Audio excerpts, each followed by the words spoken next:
one more time. We're gonna celebrate. Hey, so we're finishing up our Proving Grounds 4. I'm trying to learn Troll-Bont. He still hasn't taught me yet, and it's almost the end of the scenario, so it's crazy. But thanks so much for hanging out and joining me. Let's go. Going into a final stand with the Slayer of Men. Yes, previously. Yeah, Osberic, he's after me. I've killed everybody else. He's the last one standing. He's used everybody but himself up until now.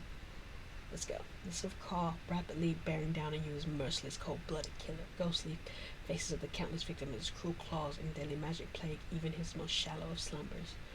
There hardly a waking moment that finds his mind free of the haunting echo of the same blood-curdling springs forever scarred in his memory.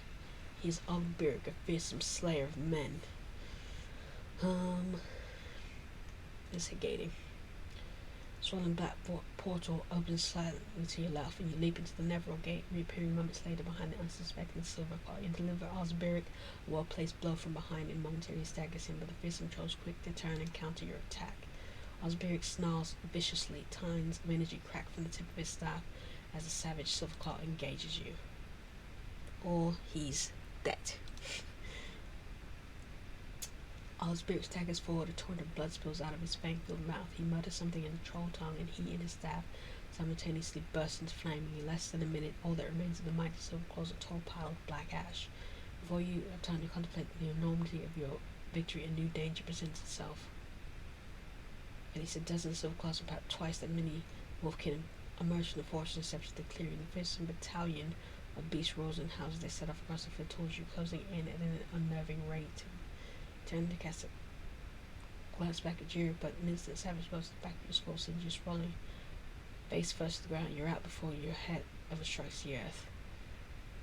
What?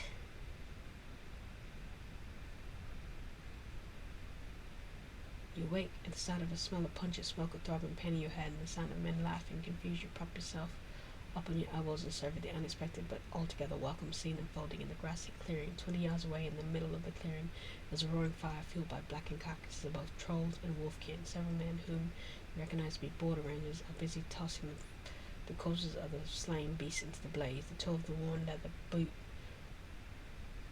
roughly nudges your side, and you turn to see Tanvar, his arms folded, staring down at you with a wry smile spread across his grimy face. You missed all the fun, he smirks, reaching down and helping you to his feet. Good thing you woke up too. I was about to recommend they toss you on next. Don't devil our friend here, says Riel, who strides up and initiates her. After all, she's the only woman I know who now holds claim to saving Jirig's life. Some number you did in those Silver Claws too, I hear. And that when Tanvar and Riel left you and Jirig to return to camp, they found the other members of the camp making their way into the cave. In direct disobedience of Jirig's orders, they decided to head after the two of you. Not quite well.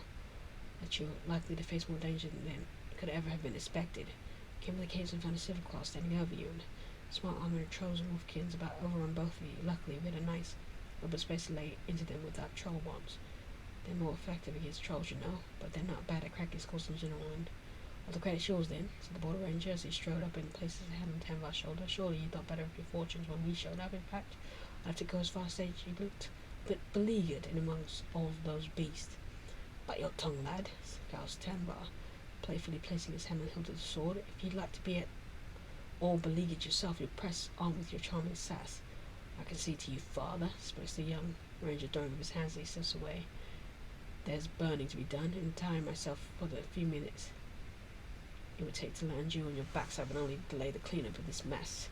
Tanvar frowns and makes an obscene gesture into the young man's direction, which, as far as you can tell, still was done in the playful spirit of their exchange. Tanvar tells you that 9 border rangers arrived just after the company had engaged the armored beasts and were instrumental in turning the tide of the battle. He also tells you that a single man was lost in the brutal fight and every last wolfkin and troll was slain. You inquire about Jirig. Tanvar points to the far side of the clearing where the troll hunter is speaking with several of the border rangers. You're about to head over to him when he suddenly turns to acknowledge you with a broad wave. He starts moving in the direction he arrives. His arm extends to meet you in a shoulder cross. Jirik, who witnessed firsthand your selfless courage and your stunning victory over Osberg and his minions, offers you genuine praise and thanks. He tells you that he owes you his very life and will never get your heroic actions. Several of the men in the company, including Tamba and Riel, overhear him as he speaks to you. Their admiration of you, already quite high, rose immeasurably in that moment.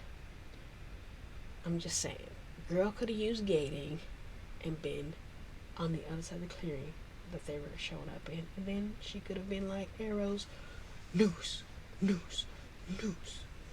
Then she could have gated again to the other side once they were upon her gate, be like noose, noose. She could have took it all herself, for sure. Allison could have done it herself. Chance and circumstance led you our way, but it's as if all this was fated from the start. I'm not particularly superstitious fellow, but I know when the winds have been blowing my way. Well, my friend, and thank you. You're welcome. Jirik walks over and examines the tall piles of ashes that was Osberg and bends on his knee with his eyes closed as he mutters a quick prayer over them. Then he reaches into the heap and bashes and extracts an iron chain which dangles the medallion half of the dead Silverclaw seemed to cherish so. He then reaches beneath his own shirt and removes the matching half of the cloven medallion, slipping the iron chain from which it dangled over his head. Telling the unresting luscious his thing is caused, he says, gazing down the two halves of the medallion resting in his left palm. Press the two pieces of the medallion together, and in sleep the surface of the copper trinket shimmers brightly when the glow fades. A perfectly whole medallion, showing no sign of ever being split, rests in his hand. You're gently taken back when he hands the copper medallion to you. Such things are of little use to me, I'm afraid. Of my own free will, I give it to you. I'll sleep better knowing there's no chance now that Osberg will ever slip around his neck. What is it? Jirik takes you aside and tells you that he will make plain to you the true nature of his relation to Osberg.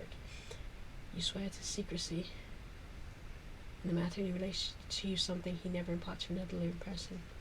I was a brother of Osberg, he says, and our father was a fearsome Silverclaw raider, Ralzareg.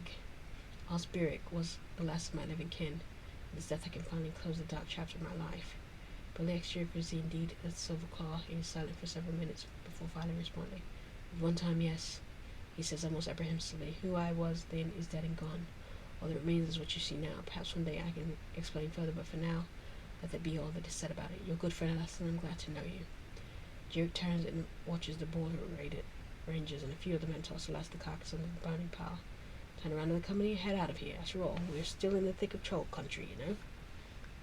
Seriously, troll country. You gonna teach me Troll-Bont or not? Jake! Alright, I'm gonna exit and see what this thing is. Yes, pay the gold. Medallion of phase form. What is a medallion of phase form? What is it? Gives me stamina. That's it.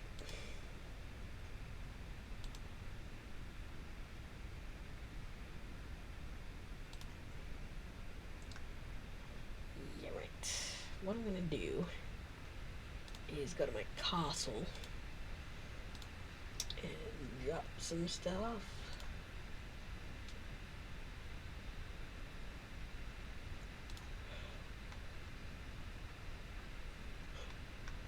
Oh, I want to store stuff here. Please and thank you. Land the medallion, please.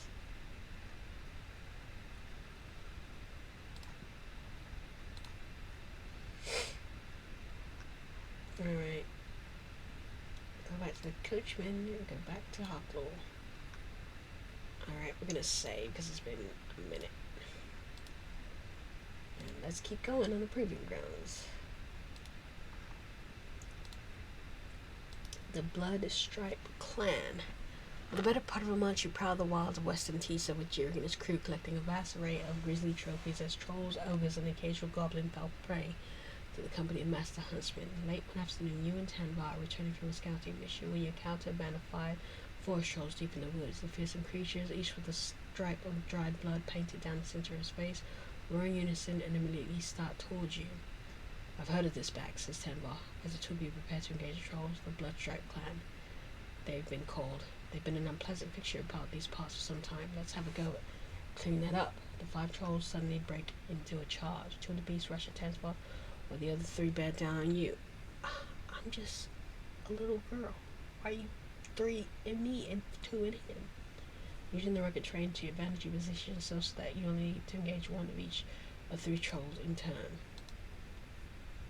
Second troll is instantly upon you, and the final troll steps with the carcass of the same kin and rakes you with his stone-hard claws.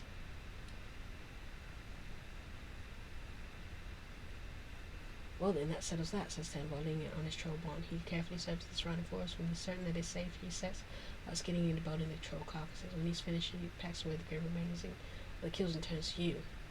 Supposedly the leader of the clan is quite the terror. Don't suppose you'd like to try hunting him down? Let's go. Doesn't take long to locate the leader of the Bloodstrike clan. You and Tanvar came upon the fearsome forest troll and the two of his hulking kin moved west through the woods, not terribly far from where the company has set up camp. One of us takes the leader. This was Summer. As the two of you move in position to ambush troll. So, no, consent to me. You just let me know what you want. I'll take the leader. It's agreed, and the three trolls move past your hiding spot. You and Tanvar break cover, launching a brutal assault on the hulking fiends that catch you completely off guard. While Tanvar busies himself with the two foes, you bravely engage the fierce leader of a savage clan. And now he's dead. Almost as quick as it began, the fight is over. Tanvar congratulates you on a well-pitched battle as he restraps his Troll-Bont on his back. We got to get you using one of these. This really is nothing better for knocking him down. You search the leader's body, reveal a good amount of gold stuffed into a worn leather bag. Tanvar tells you to take the gold as he has little use for it. Tanvar sets about skinning and deboning the slain trolls, a practice you still find rather gruesome, and when he's finished, the two of you head off the camp. It is approaching dusk when you once again find yourself back at the camp. Jerry is pleased to hear about your slaying of the blood stripes and serves you and Tanvar steaming mugs of slightly bitter palo. And you can't deny that this is life fit for any king, says Jerry, as he retakes his seat next to the roaring fire. For all their danger, the wilds are more promising beauty than 1,000 walled cities. After they've all crumbled into dust, this forest will still be here, and not very much that some folks like us are still wandering them. Sryth is silent for a moment. As he stares into fire, you detect the look of grief that briefly passes over his face. Sighs heavily and turns to you, placing a broad hand on your shoulder. My friend, if you continue dashing these beasts, it's high time I showed you how to wield a Troll-Bont. We start tomorrow at dawn. Yes, finally. That's what this whole rigmarole was about. Troll-Bont! Are you gonna give me one? Adhering strictly to his road, Jirik rouses you from your slumber. Next to the fire, just before dawn, in an open space not far from the camp, you begin your first lesson with the Troll-Bont. That's my computer breathing me. You want to know me.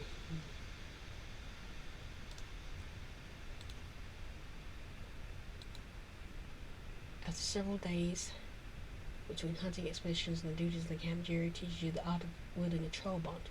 I have to say, Allison, he remarks as you execute a near-perfect downstroke with the weapon, I've yet to have someone pick up this short of it faster than you have. Good show. Don't need any further instruction from me, just some good old-fashioned practice, and I think we can arrange that sure enough. Of course you'll need one of these. I must say it's a fitting weapon for you. I pity any wicked beast fool enough to cross your path. You thank him for the weapon as you examine it more closely, slightly noting the many indications of the quality of its craftsmanship. Oh no, it's two-handed. Well, what do you say? We give it a go. Come on, let's go hunting. I'm unhappy about this. Ugh.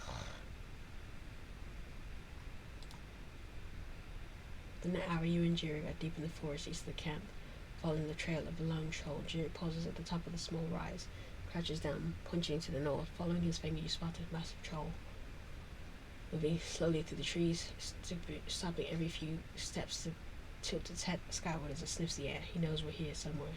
Whispers Jerry, his eyes narrowing as he stares hard at the creature. Let's see if he's up for it.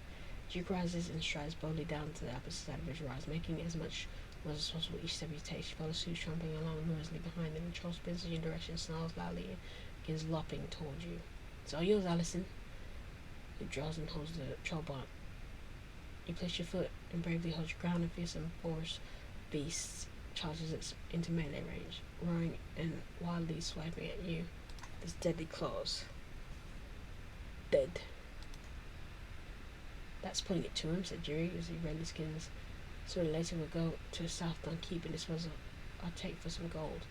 Parlay troll skin and Troll-Bont into gold, but I have yet to see anyone parlay into air. Now that would be a trick. Upon your arrival back at camp, you press into the and you realize a partner in a dice-based game of chance called Skip Dance against Brecken and a huntsman named Tilm. The game erotically concludes when Rio has lost a significant amount of gold. He swipes up the dice and storms off across the camp, leaving the three of you sitting by the fire. Tomorrow we ride for Sryth, announces Jerick, who suddenly appears in the dark and takes the spot recently occupied by Rio. We'll unburden ourselves and take a load of honor their gold. Then perhaps we'll try luck up the river. I assume there'll be time for a nice long frothing drop or two. That, dear lad, said Jerick, reaching over and slapping the huntsman on the shoulder. Goes without saying. Now, how about a game of skip dance? Where have those dice got to? Alright, only a few more. But we're going to train up. We're going to see if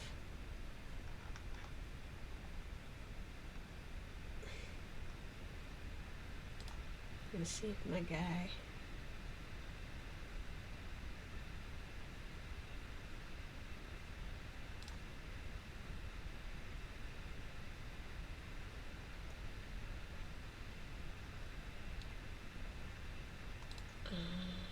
Weston.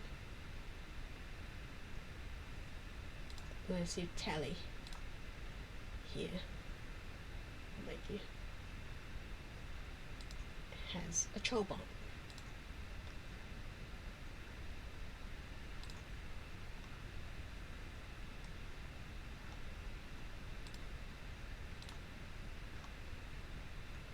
So that I'm using right now. It's gonna get demon dragons and the undead.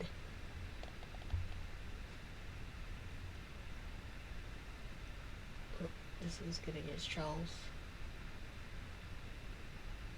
Slashing is my favorite. Anything else good against trolls? Demons and dead, demons and dead, demons and dead, demons and dead, demons and dead, dead and dead and dead and dead demons, dead demons, goblins, trolls.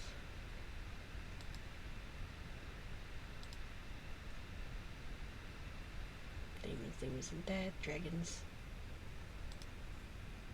Alright, no, he doesn't have anything. Late.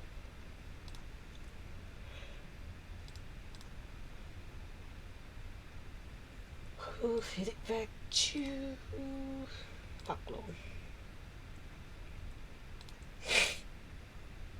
where I will be doing, well, we will get my experience out. Apply stored experience. We got for Troll-Bont. Now that's all that's left is weaponry and lances. And then we're gonna do skills. We're gonna train on Troll. You can see from the stats. We have 255 now, so we'll see if that goes up any once I have a high level Troll-Bont. Oh, it's gone up too. Oh, number 2. Every 10 it goes up 2? Well, that's not helpful. Blang. And it's a 2-handle, which sucks.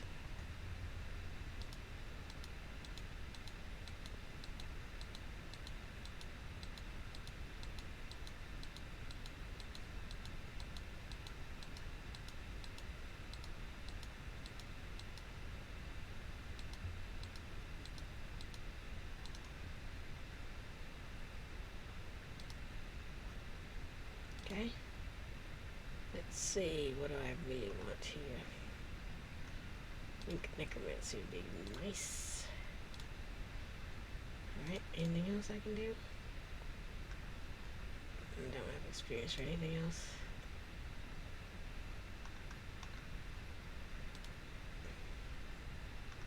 Nope.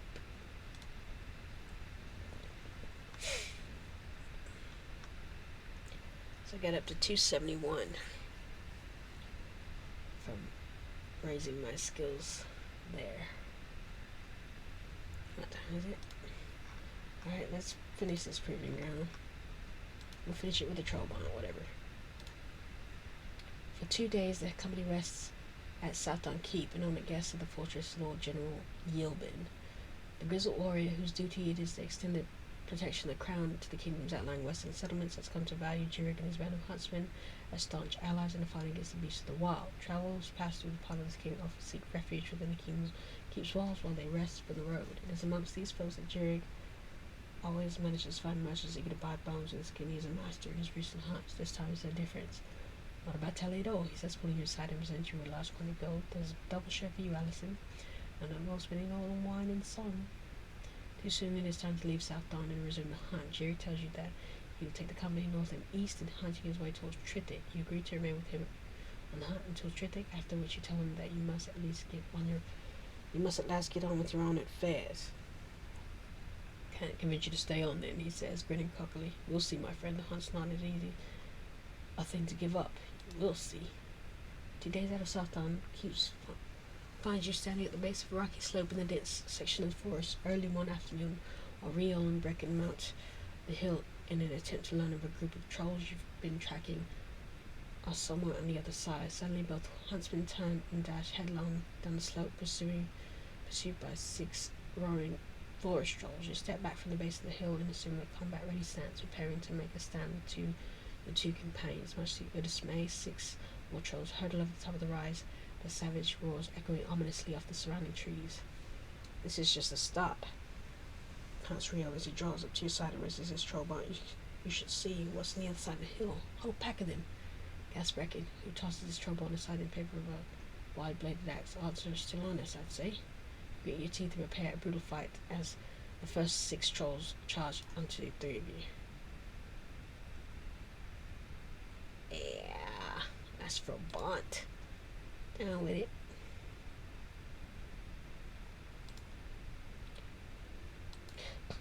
A 66, wow.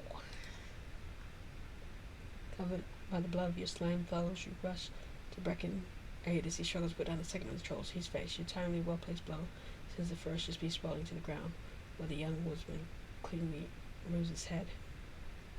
With a single stroke of his axe, Rio shouts a warning, and you look up to find a massive tide of trolls spilling over the top of the hill. You count at least 24 trolls rushing down. Feels like your heart is pounding. You ready yourself to face onslaught. You don't have long to wait. Rio presses his back up against yours as he pins off 4 of the savage creatures. He fells one with a single stroke of the Troll-Bont, and another corner of the eye used by Brecken as he cleaves the arm off one of his mighty assailants. Staying back to back with Rio, you'd finally engage another trio of trolls. One of the larger trolls charges in with a laugh, and you turn just in time to let the savage blow that could easily have ended your life. The cruel creature howls and rages as you expertly counter his attack. 2 more. Dude, this Bont thing works. Trolls are all dead. Together with Rio and Brecken, you return to camp nearly 2 hours after the end of the battle, burdened with the pelts and bones of the slain trolls. Jirik is amazed and appears quite impressed that you relate to him the details of the encounter. You've got me thinking, Allison, says Jirik as he sat next to the fire later in the evening with a steaming mug of pale. Maybe someday I'll see my way to giving all this up, take up the life of adventure or some such thing. Don't imagine it's any age. Mind you, but sometimes different is enough. Just a thought, one never knows. Jirik bids you good night and hurls the remainder of Palo into the fire as he heads off to locate his sleeping furs. You put down your mug and lie down close to the fire, turning your back to the crackling blaze. You lower your head onto the makeshift pillow of moss and leave and drift to an uneasy sleep. One more.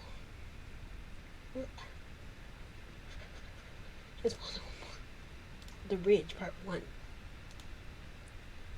The bright sunshine of the following afternoon finds you, Jirik, and Rio scouting the ridge several hundred yards inside a particularly dense section of the forest west of the camp. A careful examination of the area has revealed it to be frequented by trolls. A haunt frequented by trolls. As you move along the base of the ridge, Jirik silently entraps the Troll-Bont slung across his back, signaling that the hunt has begun. A sudden agonized cry from behind chills you to the core. Jirik turns and rushes in the direction of the cry. His weapon raises strike. You spin around and witness him charging headlong towards the forest troll, now crouching over Rio, whose As they're moving face down the ground, as Jirik engages the ferocious beast, you spot two more trolls creeping through the trees, south padding stealthily in his direction. Without a second thought, you swiftly move to intercept them. Leap to the path of the creeping trolls, clearly startling both of the four savage creatures. You rise up to their full fearsome height and roar as they come with you tooth and claw. Now they're dead. Jirik runs past you and engages two more trolls moving in from the south. He shouts warning to you and turns to your right to find a tree. Savage beast slicking through the trees towards you, press your back against a thick trunk of oak and bravely stand your ground against the two trolls. Yes, sir. The last and largest of the three trolls bellows loudly as he stomps into melee range, swipe at you with his stone-hard claws. The trolls are all dead. Jared moves swiftly to Riel and kneels by his side and checks his vital sign. He hangs his head and shakes it slowly. He then turns and pulls in Melba. Oh, not Riel. That's my dog. And folds his limp arms across his still chest. He's gone, and that's that. Paying no regard to the remains of the dead troll, Jared straps his Troll-Bont on his back and then scoops Riel up into his arms. Without word, he starts back in the direction of the camp. The afternoon, Riel is laid to rest in the grave that Jared digs himself down the edge of the forest. The simple ceremony during which there are no tears. He wears remains to this day one of the most somber events you can recall. When the brief ceremony concludes, you watch as Tambar strolls past the open grave and tosses a pair of dice that he and Riel so often use and gave a chance by the light of the campfire. He pauses briefly, mutters something audible to his departed friend before turning and walking away. It's a dangerous game, this troll. Grim mood descends upon the company, and the woodsmen spend the last few remaining daylight hours engaging in solitary activities. As afternoon turns to dusk, however, Jirik approaches you and speaks in earnest. The lair of the species yet to be found on that ridge. Make no mistake, Allison, it is there. And thus tomorrow I'd ask you to go with me to find it. We travel light. Bring just my sword and my Troll-Bont. This time I'm not interested in pelts and bones. You're interested in death to the heathens. Alright, let's go. You and Jirik and Tambar set out. Break it down and search the troll lair that likely exists somewhere near the ridge you explored yesterday. As the three of you moved through the forest and head west from the camp, you sense that Jirik is in an agitated, almost impatient state. He walks quickly without prudent caution and discharges the troll country faithfully in tail. No one speaks. Every now and then you and Tambar share a puzzled glance. There it is, says Jirik. That's as you drop to the base of the ridge. Halfway up the side of the ridge, at the end of a broad sloping track, is a deep, dark mouth of a cave, almost entirely concealed by the curtain of vines and hanging moss. Typical troll haunt, he says, his meaning slightly less dour. When we get up there, I'll leak going in, Allison. Follow behind me and Tenfer. Watch our backs. There's sure. Jirik never completes the thought. Forest Rush springs out of nearby bushes, slams into him, knocking him off his feet, and driving him to the earth with tremendous force. You and Tambar leap to his aid, but before you act, he's gained his feet and slain the troll with a single brutal stroke of the sword. Behind you, he shouts, pushing rapidly with his hand. He turns to face four trolls bounding through the trees, making straight for you and Tambar. Together you rush out to meet the charge, each of you engaged in two of the savage beasts. That's 5 less we got to worry about slinging out from the back. Says Jirik, staring derisively at the troll carcass. Alright, then let's go, be ready. Jirik turns and starts up the broad sloping track that leads to the mouth of the cave. You and Tambar follow close behind, every sense alert for the first sign of danger. Then you're within 2 yards of the cave mouth when a tangle of moss and vines that excluded suddenly part and a massive troll emerges, followed by a trio of its hulking kin. The foremost troll snarls viciously, exposing a jagged, rotting fang, cradling the cavernous set jaws as if attempting to tear you from approaching. To your approach, Jirik grins and raises his strong body as if serving warning for the 4 beasts. Leave him to me. Says not taking his game for the lead troll. No sooner the words left his lip, all 4 trolls charge. Jirik intercepts the leader, sending him sprawling to the ground with a perfectly executed stroke of his weighty weapon. Meantime, I fall back, avoiding the initial rush of the other 3 trolls, and you swiftly find yourself fighting his rival against 2 of the savage brutes. Second troll, quite a bit larger than the one you dispatched at you. Shh! More of them, shouts Tambar, points to the mouth of the troll who's back and bellows in agony and slumps to the ground. Allison, take the 2 in the middle. You can see 6 trolls bounding out of the cave. The beasts divide evenly into 2 of them, heading for each of you. Tambar and Jirik readies the Troll-Bonts to meet the enemy charge as you put your feet in square up against a savage pair now bearing down on you. Suddenly, Both trolls spring forward, hurling the air towards you with the long arms outstretched and their fang walls agape. What? The two trolls mass into you, driving you to the ground as they burn the claws and fangs deep into your flesh. Miraculously, you manage to escape from beneath their closer, both and regain your feet. How dare you put your teeth in me? Gross. Death to the heathens. Spatter with the blood of your foes, you turn to find Junior and Tambar making their way over to you. Their heavy Troll-Bonts resting over their shoulders. It's never easy, is it? Says Jerry, sighing as he turns to his gaze to the mouth of the cave. Come on then, let's see ourselves up and be done with this. Let the Allfather be with us in there. Oh, we're praying to the Allfather now. That's the first I'm hearing this. Jerry turns and steps toward the cave, weary but also eager to be done with this business. Follow after him, Tambar casts a last weary glance at the ridge and surrounding the forest before taking up his position at the rear. Victory! Screech! Okay, there's one more. We're at the 30-minute mark, 31 minutes. I think I'm going to end it there in case this last one is very long. If it's very short, that's fine too. But hey, thanks so much for hanging out and joining me. You know what I'm going to say. Peace.